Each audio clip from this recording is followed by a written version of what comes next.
Halo Riders, kembali lagi di channel Auto Rider. Kali ini kami sudah di acara Astra Honda Motor dan mereka meluncurkan produk terbarunya yaitu Honda New ADV 160. Nah, kira-kira apa aja yang ditawarkan dari skutik bergaya petualang ini yang harganya mulai dari 36 jutaan dan ada dua varian, CBS juga ABS. Bersama saya Tio Palevi, selamat datang di Auto Rider dan selamat menonton.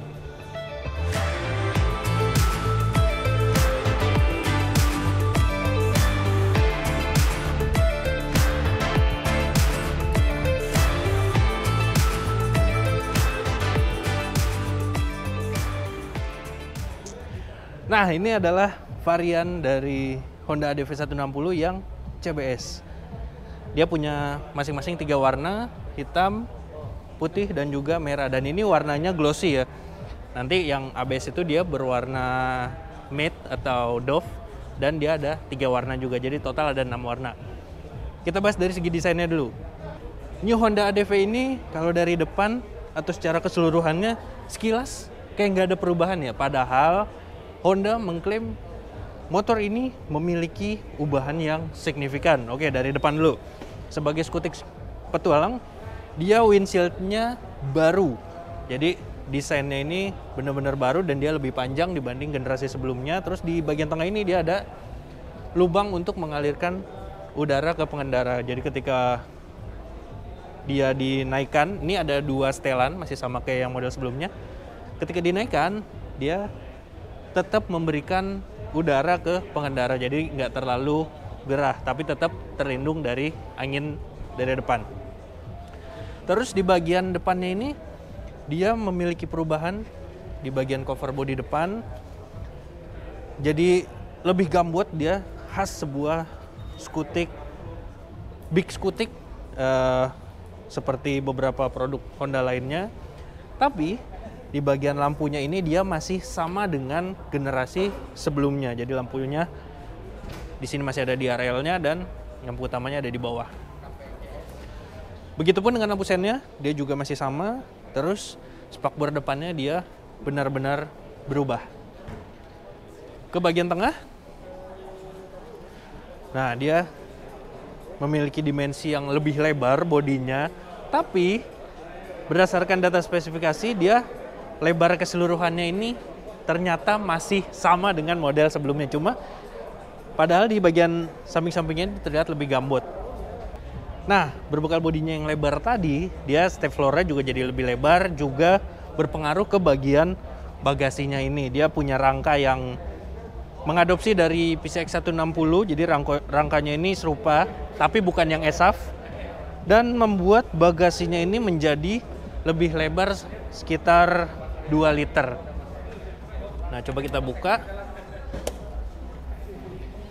Nah, ini bentuk bagasinya jadi luas banget. Dan harusnya sih buat meletakkan helm masih muat 2, apalagi yang model half-face. Terus bagian joknya ini ternyata juga berubah. Karena dia punya tinggi jok yang sekarang jadi lebih rendah, dia bagian joknya ini memiliki desain yang baru. Jadi di bagian tulangannya ini berubah, juga si busa joknya. Tapi kalau dipegang seperti ini sih rasanya masih mirip dengan ADV 150 sebelumnya. Nah, ini agak licin dan karetnya masih bisa ditarik-tarik. Nah, tadi joknya ini dia lebih rendah, jadi sekarang tingginya hanya 780 mm, berkurang 15 mm dari model sebelumnya, tapi ground clearance-nya ini masih sama. Jadi joknya rendah dan ground clearance-nya tetap tinggi buat menunjang perjalanan mengarungi berbagai medan jalan. Dia ground clearance-nya sekitar 165 mm. Terus bagian knalpot dia juga masih mirip-mirip, tapi ada beberapa perubahan di bagian covernya ini, cuma mekanisme di dalamnya masih serupa dengan ADV 150. Terus di bagian belakang dia masih serupa juga, baik itu lampu belakangnya, lampu sena, dan juga bentuk spakbornya. Nah itu tadi dari segi desainnya, jadi dia kalau dilihat secara keseluruhan jadi lebih gambot, kekar gitu ya, jadi mirip dengan seenggaknya Honda X ADV 750. Di sini ada beberapa lekukan-lekukan yang mirip dengan moge tersebut. Kita lanjut ke bagian kaki-kakinya. Oke, di bagian depan dan belakang rodanya masih sama dengan generasi sebelumnya, begitupun dengan peleknya. Nah, di depan dia pakai ban berukuran 110/80 ring 14 dan di belakang 130/70 ring 13. Begitupun dengan cakram remnya di depan maupun belakang, dia ukurannya masih sama, yaitu 240 mm di depan dan 220 mm di belakang. Meski remnya mirip, tapi pihak Honda mengklaim ada sedikit perbedaan di kabel remnya ini. Jadi dia sekarang pakai low pressure. Terus di bagian suspensi, jadi di depan masih pakai model teleskopik dan di belakang pakai peredam kejut ganda dengan suspensi tabung. Secara tampilan masih sama, ukurannya pun masih sama, cuma ada beberapa pengaturan untuk mengakomodasi dari bertambahnya bobot motor ini. Di depan itu dia karakternya dibikin sedikit lebih empuk dan di belakang dibuat lebih keras. Nah itu tadi kita udah bahas soal desain dan juga kaki-kakinya. Kali ini beralih ke area mesin dan kita pindah motor lagi supaya Anda bisa dapat gambaran kira-kira warna-warnanya itu seperti apa ya. Nah ini warna putih varian CBS. Nah mesin ini punya kapasitas 160 cc, 4 katup berpendingin cairan ESP Plus dan sudah didukung dengan sistem pembakaran injeksi PGM FI. Tenaganya mirip-mirip dengan PCX, itu sekitar 15,8 daya kuda dan torsinya 14,7 Nm. Nah mesin tadi itu serupa dengan PCX dan Vario lagi-lagi ya. Dia kapasitas olinya 0,8 liter.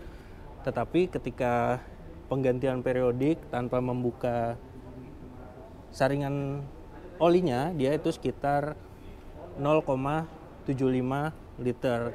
Ketika mengganti dengan lebih tepatnya membersihkan dengan saringan filter olinya, dia kapasitasnya itu jadi 0,8. Dan pembersihan saringan filter oli itu di periode sekitar 12 ribuan kilometer. Dengan mesin 160 cc dan kapasitas oli yang 0,8 liter ini, cukup banyak pilihan oli yang tersedia di pasaran.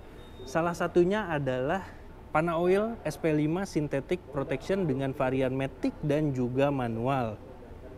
Nah, Panaoil SP5 Synthetic Protection dengan Engine Power Protection teknologi ini punya beberapa kelebihan seperti tahan suhu panas, khususnya berkendara di iklim Indonesia, terus membuat mesin lebih bersih tanpa residu dan tarikan semakin ringan serta bertenaga. Nah, berhubung EDV 160 ini bertransmisi otomatis, maka oli yang cocok adalah Panaoil SP5 Synthetic Protection Matic. Nah, di sini ada tulisannya Matic dan dia viskositasnya sesuai rekomendasi pabrikan 10W30, jadi Anda tidak perlu khawatir dengan viskositasnya. Dia juga sudah JASO MB khusus untuk motor Matic. Dan ini sesuai banget dengan motor Honda, baik dari viskositasnya maupun dari penggunaannya ini untuk Matic, jadi nggak mungkin ketuker. Nah, oli mesin Panaoil SP5 Matic ini dikembangkan dengan standarisasi JASO atau Japan Automotive Standard Organization. Nah, standarisasi ini merinci lebih spesifik atas kebutuhan formula motor, khususnya buat Matic menggunakan JASO MB. Dan seperti yang saya tadi bilang, ini tertulis jelas di kemasannya, jadi nggak mungkin tertukar dengan oli motor manual. Terus oli motor Panaoil khusus diciptakan untuk memenuhi standarisasi pabrikan motor di Indonesia yang diformulasikan dari oli bahan dasar sintetik terbaik. Oli sintetik sendiri memiliki tingkat kekentalan lebih stabil pada suhu yang cukup ekstrem. Nah, baik pada suhu rendah maupun suhu tinggi. Terus lebih tahan lama terhadap oksidasi dan penguapan serta mampu meningkatkan perhitungan ekonomis dan penggunaan bahan bakar. Oke, nah penggunaan bahan bakarnya itu tentu dia bisa lebih irit, tapi tergantung sekali lagi tangannya sekolah apa enggak nih buat ngatur gasnya. Sedangkan Engine Power Protection Technology merupakan formulasi terbaik yang akan memberikan perlindungan maksimal pada komponen mesin dari potensi erosi atau aus yang muncul akibat proses mekanis serta kimiawi selama mesin bekerja serta memberikan akselerasi maksimal pada mesin. Nah, dengan ukuran kapasitas oli tadi yang 0,8 cocok banget dengan kapasitas yang ditawarkan oleh Panawel SP5 Synthetic Protection ini. Dia juga punya dua pilihan viskositas, yaitu 10W30 yang buat motor Honda dan 10W40. Oke, itu tadi seputar mesinnya. Sekarang kita bahas dari posisi riding juga, fitur apa aja sih yang ada di motor ini. Nah, sekarang kita ke posisi riding dari Honda ADV 160 ini. Coba kita turunin dulu. Oke. Tinggi saya sekitar 175 cm dan ini posisi berkendara saya di New Honda ADV 160. Memang terasa lebih rendah motornya. Terus juga selain joknya yang lebih rendah tadi, ternyata ada perubahan di bagian stang ini. Jadi dia racernya itu jadi lebih rendah buat mengakomodasi dari joknya yang rendah, begitupun dengan stangnya disesuaikan. Jadi cukup enak posisinya. Dan kalau dengan dua kaki ini saya masih bisa menapak, apalagi dengan satu kaki. Dan di sini ada beberapa pilihan pijakan kaki, mulai dari di tengah ini, terus ada di depan seperti ini. Dan duduknya juga masih bisa ke belakang, karena di belakang sini semacam ada lumbar supportnya. Harusnya sih enak buat diajak perjalanan jarak jauh ya. Nanti kita coba di sesi test ride-nya. Nah, tadi kita udah ngomongin desain kaki-kaki, terus juga posisi riding, juga mesinnya. Nah, sekarang kita ke bagian area stang alias fitur dari New Honda ADV 160. Pertama kita lihat dari remote-nya, dia sudah keyless, mau yang CBS atau ABS. Remote-nya masih mirip dengan Vario ya, dan PCX.